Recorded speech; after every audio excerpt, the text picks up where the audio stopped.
Welcome everyone, back to this week's Cat's Eye on the Future.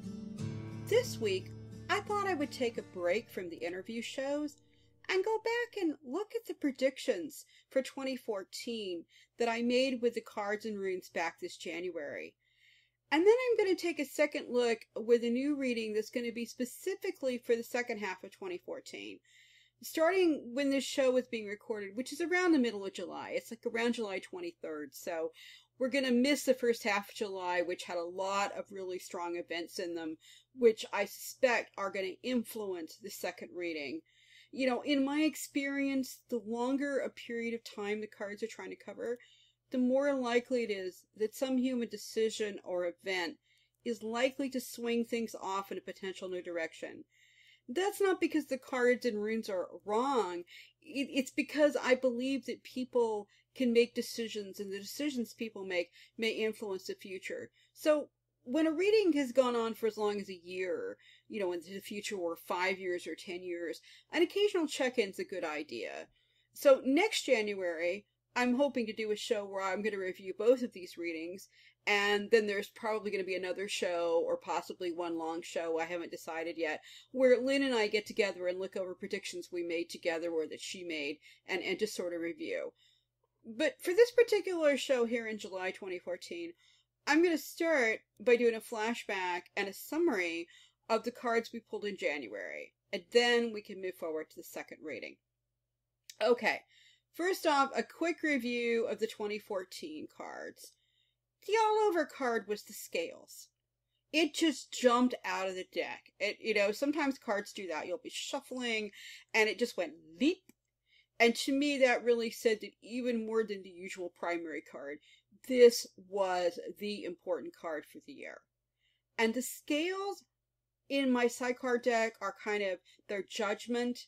They're things held in the balance.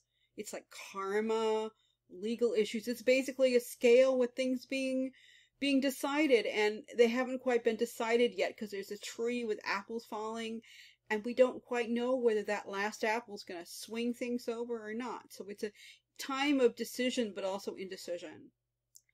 The next card was the peace card. So the real clear message here was peace is being held in the balance. I had to note that history may rhyme.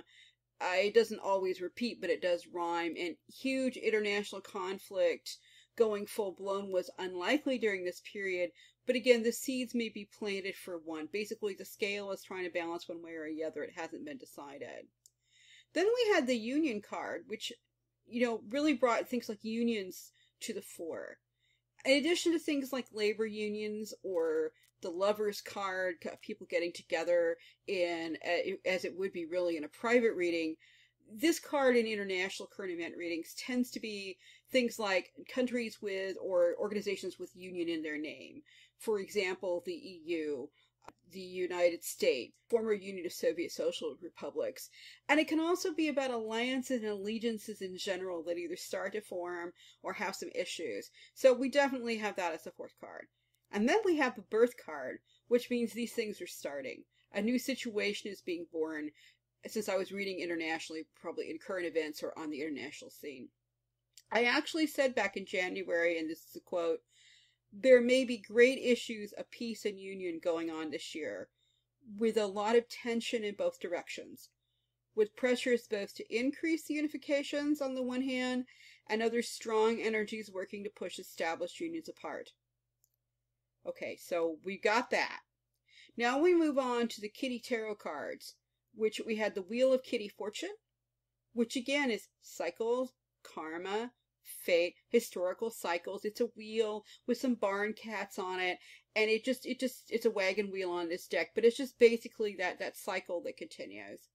And then we have the King of Kitty Wands, or Fire, which is a strong, charismatic, and forceful leader. As a result of these two cards, I said in January, my sense, quote, when I saw this card, along with the other cards in 2014, may be, this is the year of the strong leader or leaders. When you add in the runes now these, which is Need Fire again, and Tiwaj, which is almost the same as the Scales card. Tiwaj rune is judgment. It's shaped like a spear, and it's often about war and warriors or a strong, strong presence. In some ways, it also echoes back to the Sky Father or ancient sky god. So it's a very strong judgment force. When you add that together, you have a potential for a lot of fire in one year, or a year that's dominated by a combination of desperation, because now teaches the need fire. It's desperation when things are so extreme that you just light a fire because it's your last chance to get to darkness, basically. So it's desperation and judgment. So if it isn't actually all-out war, it's still a pretty kind of unhappy time. Well, a large amount of this January reading seems to hint at human-caused events, such as conflict. I also mentioned that fire itself might erupt in other forms, like volcanoes, wildfires, earthquakes, lightning, and other natural forces, but especially more the forces of fire than the forces of water. Doesn't mean the forces of water don't do anything at all. It just means the primary aspect exhibited this year seems to be fire.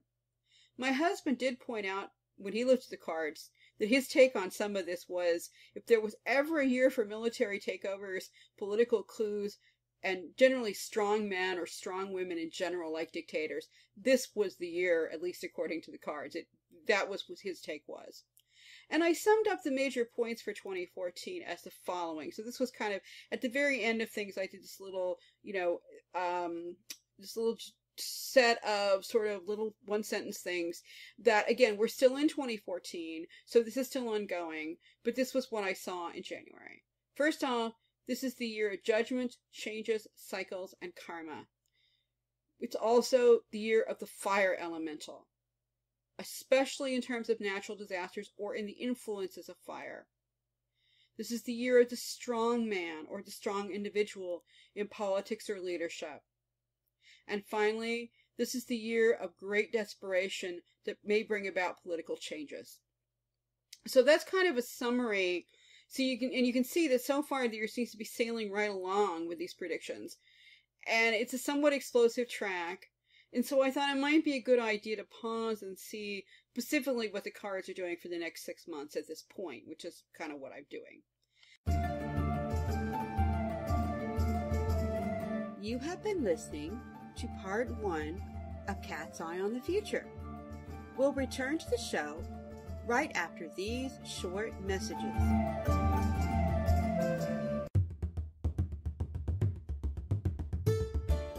Do you have questions?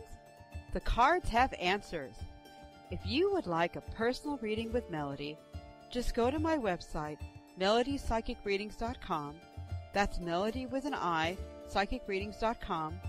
for information, or email me at melodyreader@gmail.com.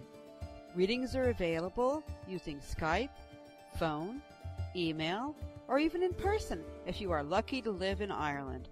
Why not find out what special messages the cards have just for you and book a private reading today?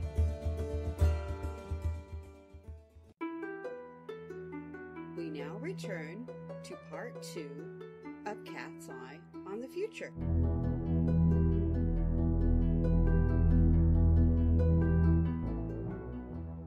As I mentioned before, I don't believe the future is totally fixed, and that human-caused events are especially subject to changes brought about by the decisions of people. I thought that was a given in the recent extreme events in both the Middle East and Eastern Europe, along with the various other stresses in both Europe and North America. It's obvious that people are making decisions there, and that's going to affect what they've now made those decisions, or at least some of them, and so we want to see what those decisions bring to this energy. So I asked my usual variation of my question: what do the cards and runes have to say about the most likely energies and or events for the second half of 2014? That is, mid-July 2014 until December 31st, 2014. Now, I decided to sort of use the same basic structure I used before. I figured that would keep it pretty much easy to compare it. So I started out with the sign cards, and I picked them out. And the first card I got was Union. Well, we know one thing already, that the overall theme for this year may be the scales of balance and judgment. We now know that the second half of the year is likely to be dominated by that union card, or in some cases disunion on an international scale.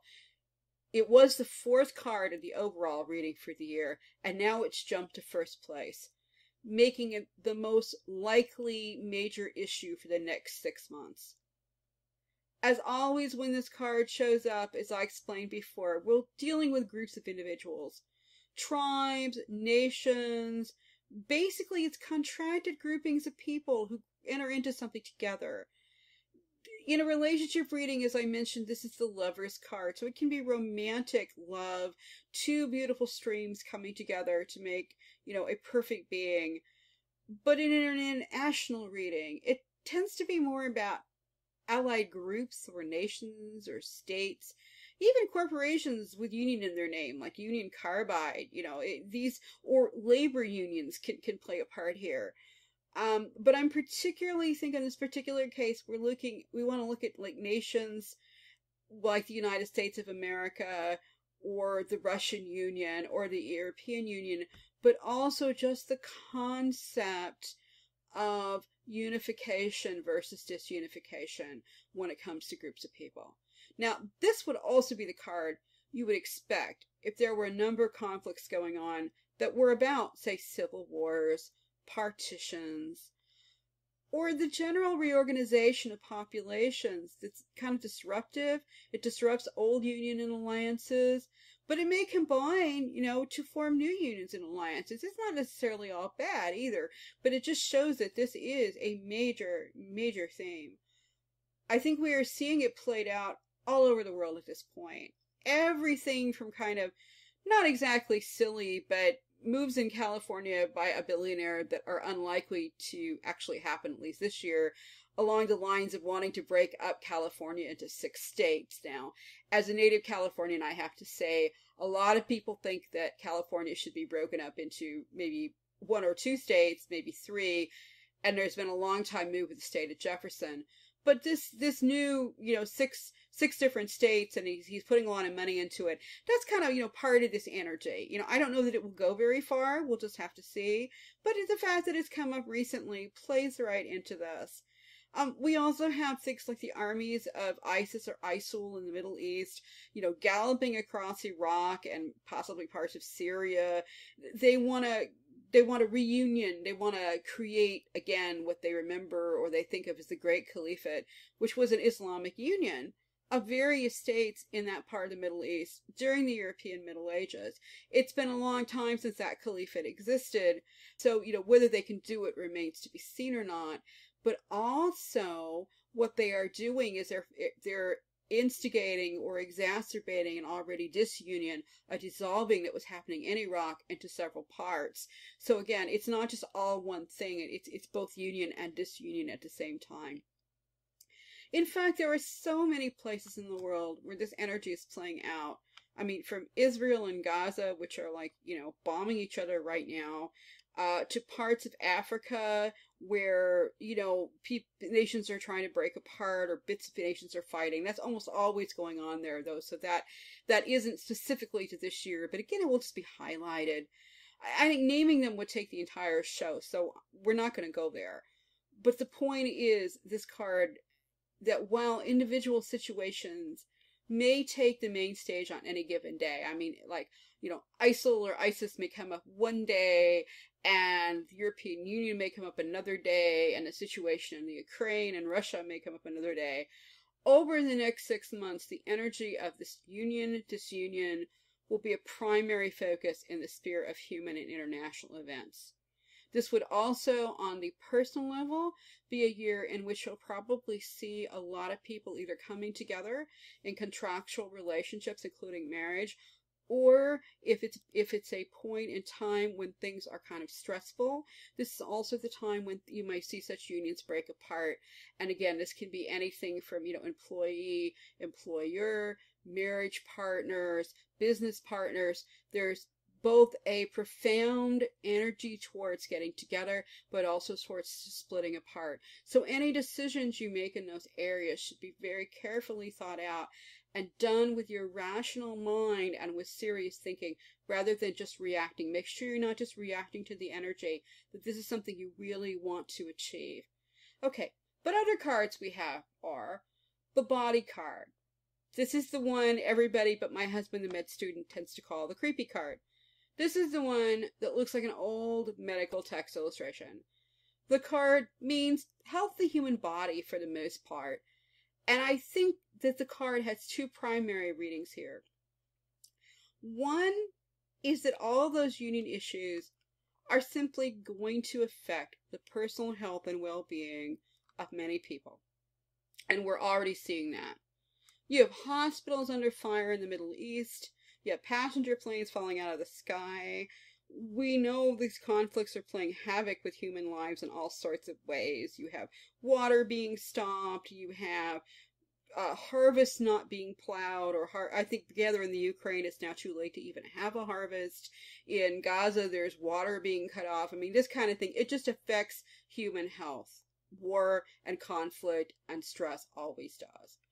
On the other hand, I think the second meaning of the card is a warning that health issues on their own may start coming forward as an individual issue. They're going to be something important to pay attention to. And we're already seeing the starts of this in July. We just today have a city in China being cut out of quarantine from the Black Death, which was, bubonic and septicemic and pneumonic plague. And parts of Africa are undergoing the largest known outbreak of Ebola they've had so far. So those are really big in the news. And while both trends are not yet a worldwide threat, I mean, they're very upsetting to people in the area, but they're not yet, at the doors of most people's houses. I do think the health stories and problems may continue as we move from summer into fall and winter. I'm not sure if this is an actual disease outbreak of any particular disease, or just, sort of the side effects of conflict and weather or natural disasters. But there feels like there's something to watch carefully, that something is coming down the pike. Now, there's also a positive aspect to this card, because this is also the time when great health breakthroughs could be made, and, really, really powerful things moving forward in the realm of health and physical well-being. So it's not totally all bleak and all, just all terrible, but it is, I would watch issues of health and disease and public health in particular, because they feel to me like something that may become an important point. Now, the next card we have is a skills card, and the no card follows it, which is one reason I'm tending to emphasize more the difficult sides of the health and the union cards rather than the positive aspects. Because while the positive aspects are still there, I'd be much more positive about it if it would be a great resolution if the skills card were the only one there. If we just had the skills card, it would indicate that the problem, the skills were there, they could be solved. However, the picture shown on the card is also a bow and arrow. That's what the skills card is. Now, this bow and arrow is a tool which can be used for either peaceful hunting to put food on the table, or for defensive and offensive warfare. So even with the skills card, you have kind of that issue there. We don't know for sure. But again, the skills card alone would suggest that things could be taken care of. The no card gives you this kind of no skills reading. And it suggests very strongly that what is needed to cope, or perhaps the weapons needed to use, are not enough to deal with something or a situation. It may be the body or health card, it may be the union-disunion issues, but my suspicion is that this no card is about both of them in various different ways. Again, not that nothing positive is going to happen in the next 6 months. Boy, wouldn't that be awful? Or that no health issues or conflicts will be resolved. I don't think that's the case. I think some very positive things are likely to happen. Energy almost never works in only one direction, but it can pull strongly one way or the other. And with that no card, sadly, I kind of feel a more negative context is pulling on this one, at least for the next few months. Remember that energies tend to have a rubber band effect, though. So a pull too far one way may result in a pull towards the other. So that, again, is something hopeful to look forward to.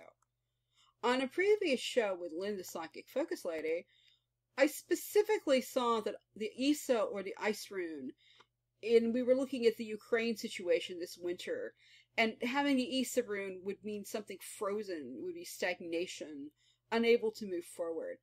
And even though I don't have the Isa rune in this overall reading, it's kind of what I'm picking up here, only on a larger scale. It's just that it's not so focused just on ice or being frozen, but it feels more like incompetence, or not exactly even incompetence, but just no one quite seems to have the skills, tools, or even the diplomatic or physical, weapons or ability to stop or confront something directly or constructively. It's just like, it's sort of, again, maybe incompetence is the word. It feels like sand slipping through the fingers. That's the image I'm getting in my mind. At this point now, I'm going to add in the 2 Kitty Tarot cards to give us a better picture. And these are the Page of Pentacles and the 6 of Kitty Wands. The Page of Pentacles is pretty positive, actually, which is a really good thing. We need some positive energy in this reading. It shows a young barn cat Tom. He's learning to hunt by playing with the mice below him.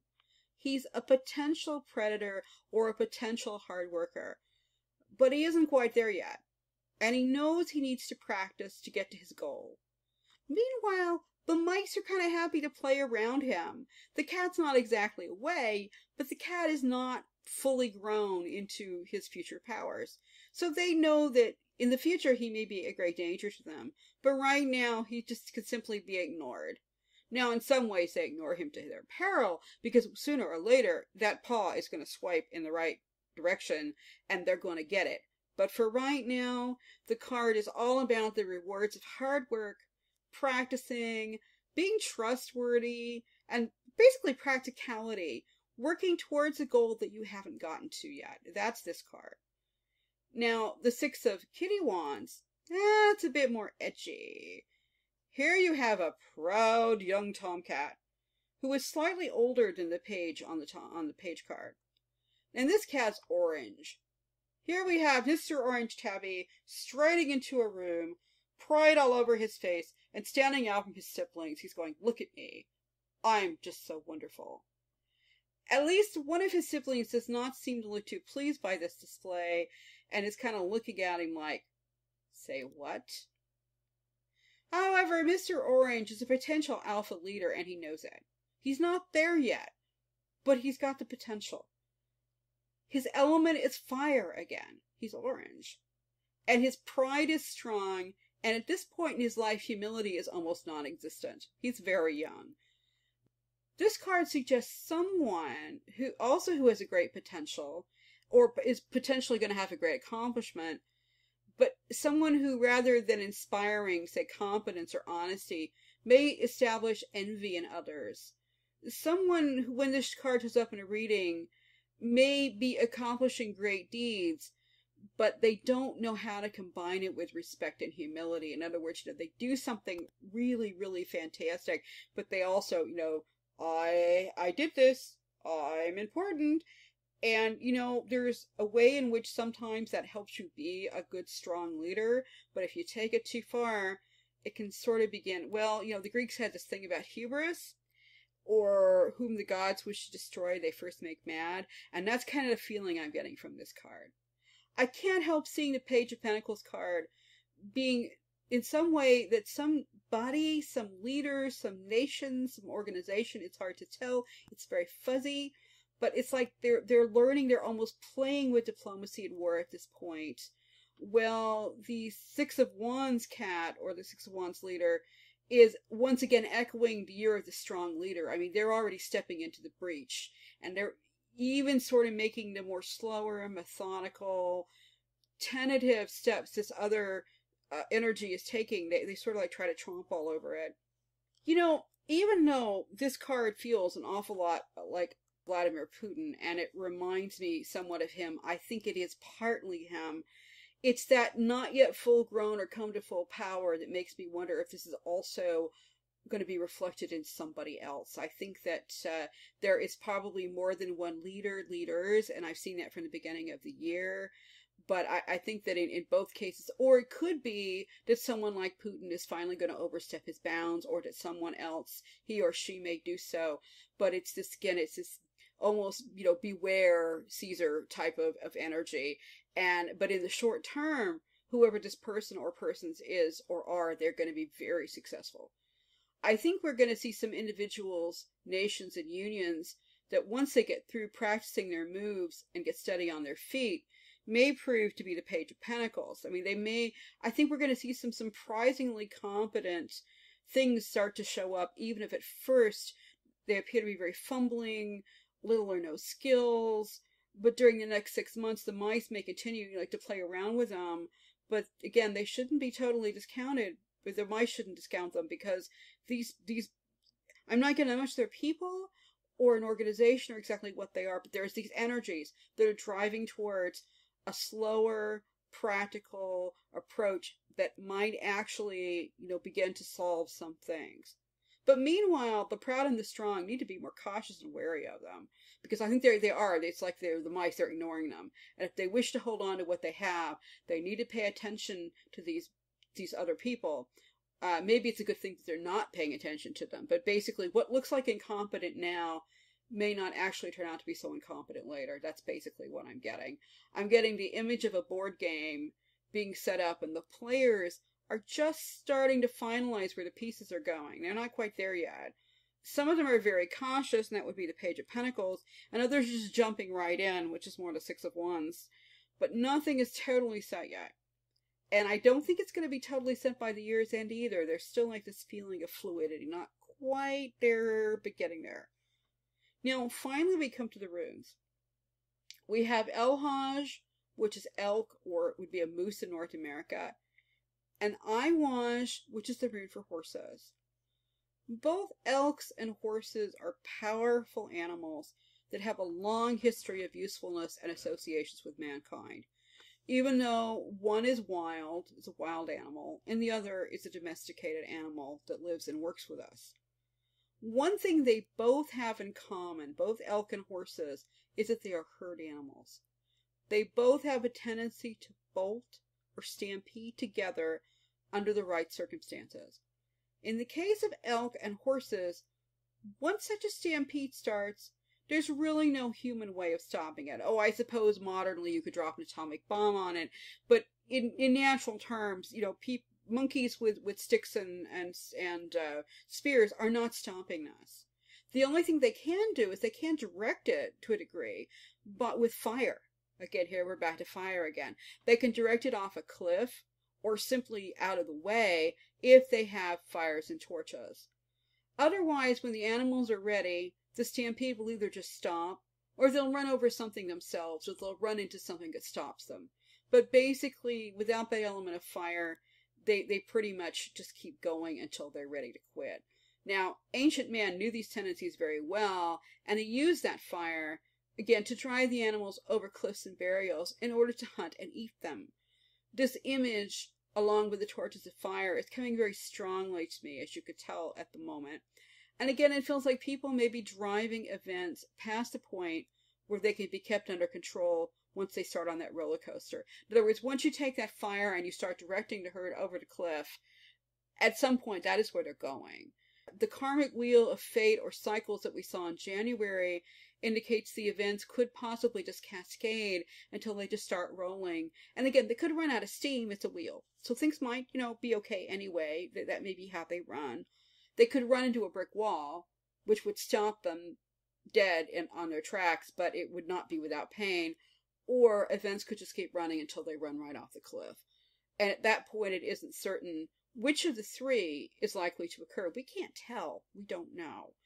The good news is the elk in particular was a protective symbol to the ancient Germanic peoples, the ones who came up with the runes. The elk or the moose is the largest land animal in the northern European forest, at least by the time that most people were talking about. And a healthy adult animal has no predators other than man to contend with. So they're very powerful, they're very strong, and the ancestors saw them as these great protective beings which very little could harm. Now, horses have also been great helpers to mankind for thousands of years, and when we finally tamed them, they provided us labor and transportation as well as just horse feed. So in the beginning, they were kind of food like elk, but later they became sort of allies and companions. And again, the meaning of El-Hajj, another meaning of it, is that human divine interface. So you have this picture of like the elk antlers with the antlers reaching up, and it's the connection of human beings to the gods or the god or goddess, creator, however you see the divine. And it's sometimes not just the antlers of the elk, but also portrayed as the human being, or even the shaman, the person who stands between the worlds, with their feet on the ground and their hands raised up in prayer or supplication to the other world. So this image of asking for divine guidance and aid is very, very powerful in this rune. It also suggests that the world, or at least individuals living in the world, will not be totally left without such divine guidance during the coming 6 months. Even if sometimes it may seem like things are just so spiraling out of control that, everything's going to go off the deep end and there's no hope. I think it's sometimes some people in some places are going to feel that way. But this rune suggests that there is this inspiration, this ability to contact the divine for guidance, or the universe, however you see it. People are not going to be left standing alone if they seek help. Now, the horse rune has aspects of both the wild elements and the domestic ones. So we have an animal who has wild elements, but who's also works with us. If you ever actually owned or ridden a horse, you know that this isn't like, just getting on a bicycle. The horse does have its own mind. It is, essentially deep down its own creature. So it is actually a partnership between man and horse. And this suggestion of working together in partnerships is very important in this room. It's not always an equal partnership. Manaj is a partnership of equal human beings. This is more reflected in the idea of union, disunion, because, the idea of being equal voices or something felt as unequal is often the source of discontent that causes disunion or disruption in the first place. Feelings like the strong leader can use, or he can abuse them, to try to direct groups of people to do as he or she wants, or as opposed to what might actually be in their best interest, are somehow in this partnership rune, because again, you have this kind of partnership, but one being is probably somewhat over the other being in some way. On the other hand, the horse rune can be a very productive partnership, even being unequal, because, for example, a horse and rider, the rider directs the horse where he should go, but also feeds the horse, protects the horse, brushes the horse, and keeps the horse from danger and from predators. It's in the rider's best interest to protect that horse, because without that horse, he'll be stuck, he can't move, he may even get lost, he could die. If he's a warrior, he won't have any way to ride into battle. The horse is incredibly important. So it's best for human leaders, even strong human leaders, to remember this, that they need those who they may control in order to maintain where they are. If they lose control, as a rider loses control of the horse, then they are very likely to soon find themselves on the ground. I think that is another reading of this rune here. I like to think, however, the protective qualities of the El-Hajj rune can be expanded and meditated on by people. So, we have this wonderful protective energy. And I really encourage individuals to meditate on this and think about this during the next 6 months, because it has the potential to mitigate some of the damage and trends that just seem to be steamrolling on the past since January. I mean, again, especially in individual lives. I'm not sure how much people can affect the macro world at this point, but you sure as heck can protect yourself and your family. It does look to me even more so than it did in January. The parts of the world, or perhaps some world leaders, people in power, I don't want to use the term Illuminati, but this kind of them that people think of. And I think there is probably more than one them, but that's for another show. Anyway, they, quote unquote, may be trying to force a worldwide, or at least a far-ranging conflict for their own reasons, possibly economic, power, who knows what drives things like this. But I'm still not getting the sense that they're going to totally achieve this by December. But I think they're likely to continue making progress, shoving things in that direction, if these current trends continue and can't be stopped in some way. And if anyone has been reading my blog knows that I've been seeing some of this coming for about 3 or 4 years now. It seems to be sort of but it's really seems to be picking up steam. Again, I don't think we're quite there yet, but we're definitely, the horse is starting to pick up the pace a bit. We're moving from a walk to a trot here. It appears also there's simply not enough individuals or groups of human beings with the skills to stop it. That's that Page of Pentacles card and the no skills card coming together. It may be that there are some leaders and nations that are starting to feel their way and making progress in that direction, and I really feel like that's the case, but it's very cautious and it's very slow and it's kind of hesitant because no one's really sure what to do. Well, this year continues to be the year of the strong leader, bathed in fire. Other forces are gathering those first shoots of protection that the Elhaj has, along with some alternative pathways forward, which, I think would be interesting to take a look at some point. If these forces can gain the time to grow up and reach their maturity, there's a real possibility that they could change things. No matter what happens, the Elk is still there protecting individuals, as I mentioned, who do seek divine guidance for their own personal situations. And when it comes down to it, that pretty much is how things work most of the time, this year or any other. I mean, when it all comes down to it, whether it's a good time or a bad time, what really is the most important is what works for you and your family. Well, that was a rather intense forecast for the next 6 months. But remember, a fire and a fire year is useful for keeping warm and lighting a room, not just for explosions and problems. Leaders can also choose to use the positive aspects of fire over the negative to provide warmth, light, understanding, heat for their people. This may be a rather dicey time, but remember that times of great changes can also bring times of great excitement and accomplishment as well. Remember, when or if things swing totally out of your control in the outer world, sometimes the best response, like that stampede, is just to get out of their way. I've heard of stampeding animals. I live where there's cattle, and if you see cattle about to run over, the best thing you can do is try to get out of the way or up a tree. You're just not going to stop it. So take care when you can of yourself and your family, and just let that other stuff pass by. If you have to, even turn off the news temporarily. I don't recommend doing this all the time, but there may be times this next 6 months when it's a really good idea just to disconnect, use that Elhaj energy and even that horse energy to get your partnership with the divine and to meditate and sort of get right with the flow with the universe and with other people that you love and care about. Well, that's it for this week's Cat's Eye on the Future. I hope you found this peek into the next 6 months as interesting and intriguing as I did, and I hope everyone will join me next time for Cat's Eye on the Future.